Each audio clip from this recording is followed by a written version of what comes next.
Bu, tolong Bu. Udah Bu, jangan ikut campur urusan keluargaku Bu. Setidaknya walaupun aku tidak kaya Bu, tapi aku bertanggung jawab kepada istri dan anak-anakku. Yang namanya rezeki itu sudah ditakdirkan sama Allah Bu, sama Tuhan Bu. Udahlah Bu, aku nggak perlu nasihat dari Ibu. Dan aku bakalan buktiin sama Ibu bahwa aku bisa sukses. Sama seperti suami si Ita. Assalamualaikum warahmatullahi wabarakatuh. Berjumpa lagi dengan saya Doni Free di channel Sudut Malam tentunya. Apa kabar kalian semuanya? Semoga kalian baik-baik saja, selalu dilimpahkan rezeki dan umur yang panjang serta diberikan kesehatan. Amin amin ya robbal alamin. Jadi kali ini itu saya sedang senang sekali karena video-video saya sekarang banyak yang nonton. Terima kasih buat kalian semua yang sudah menonton dan sudah mensubscribe channel Sudut Malam. Tentunya itu membuat saya semakin semangat untuk membuat konten. Di episode kali ini saya akan membawakan cerita tentang pesugihan si tukang bakso. Tapi seperti biasanya nama tokoh dan tempat kejadian sudah saya samarkan demi keamanan dan kenyamanan bersama. Tidak usah panjang lebar lagi, kita langsung ke ceritanya.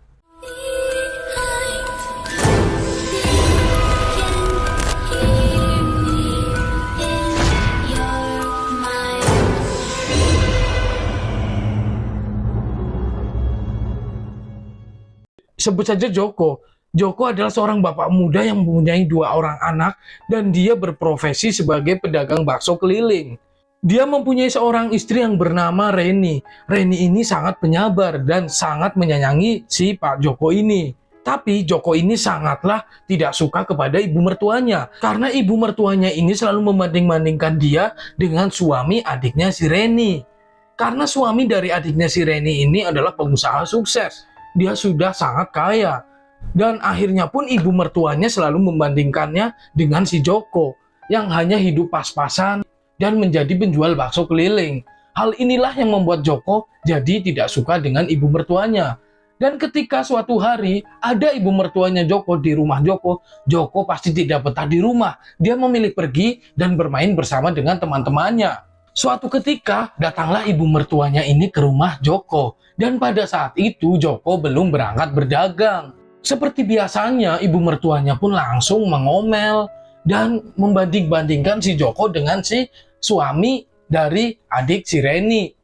Jok, kamu ini gimana? Kamu ini udah 2 punya anak, tapi rumah aja masih ngontrak. Pasti si Rina itu hidup sama kamu itu tidak bahagia. Lalu si Joko pun hanya diam. Dan ungkapan itu pun langsung ditangkis oleh si Reni sendiri. Bu, udahlah Bu, ibu kan baru datang. Sini, duduk dulu. Ibu mau minum apa? Kamu nggak usah sok gaya-gayaan gitu. Pakai nawarin ibu mau minum apa. Yang ada pasti juga air putih. Udah ambilin ibu air putih aja. Dan lewat perkataan dari ibu mertuanya itu pun si Joko merasa sakit hati. Setelah itu pun Joko berpamitan kepada istrinya. Dek, aku berangkat keliling dulu ya. Doakan semoga baksonya laris. Lalu si Joko pun langsung melangkahkan kakinya dan pergi meninggalkan rumahnya. Lalu keluar lagi celoteh dari ibu mertuanya si Joko. Jadi menantu gitu, belagu. Gimana mau sukses? Ada ibunya aja di sini nggak pamit. Tapi Joko pun tak ambil pusing. Dia langsung jalan. Dia melanjutkan jalannya. Dan seperti yang saya bilang dari awal tadi, ketika ibu mertuanya Joko itu ada di rumah, Joko itu tidak betah di rumah. Dia memilih pergi main bersama teman-temannya. Dan akhirnya pun dia pulang pada larut malam hari. Istrinya pun bertanya, Mas, kok baru pulang jam segini tumben? Iya dek, aku habis main nongkrong sama temen dulu. Gimana mas, baksonya laris toh? Alhamdulillah baksonya habis. Tidak ada angin, tidak ada hujan, tiba-tiba ibu mertuanya pun langsung menyambar. Ini loh Rin, suami kamu yang dibilang katanya sayang banget sama kamu. Lihat aja, dia pulang kerja aja, pulang dagang aja, dia nongkrong sama temen-temennya. Gimana dia mau jadi orang sukses? Gak bakal itu. Karena keadaan pada saat itu Joko itu baru pulang dan dia masih merasakan capek. Akhirnya si Joko ini pun emosi kepada ibu mertuanya. Bu, tolong Bu. Udah Bu, jangan ikut campur urusan keluargaku Bu. Setidaknya walaupun aku tidak kaya Bu, tapi aku bertanggung jawab kepada istri dan anak-anakku. Yang namanya rezeki itu sudah ditakdirkan sama Allah Bu, sama Tuhan Bu. Jadi ibu jangan selalu membanding-bandingkan saya dengan suami si Ita. Tapi harusnya kamu itu usaha lebih keras lagi, Joko. Biar kamu bisa kaya dan sukses seperti suami si Ita. Udahlah, Bu. Aku nggak perlu nasihat dari ibu. Dan aku bakalan buktiin sama ibu bahwa aku bisa sukses sama seperti suami si Ita. Singkat cerita, akhirnya pun setelah pertengkaran hebat itu, pada keesokan harinya ibu mertuanya si Joko ini pulang. Dan Joko pun terfikirkan apa yang dia katakan kepada ibu mertuanya bahwa dia akan sukses seperti suami si Ita.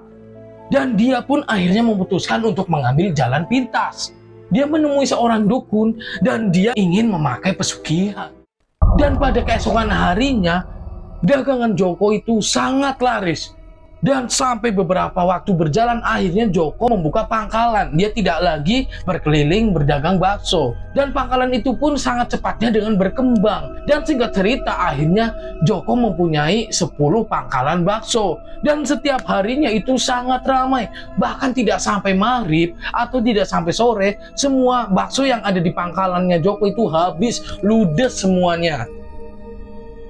3 bulan pun berlalu, akhirnya Joko bisa membuktikan kepada mertuanya bahwa dia bisa sukses dan dia bisa membeli mobil, dia bisa membangun rumah, dan dia membahagiakan istri dan anaknya.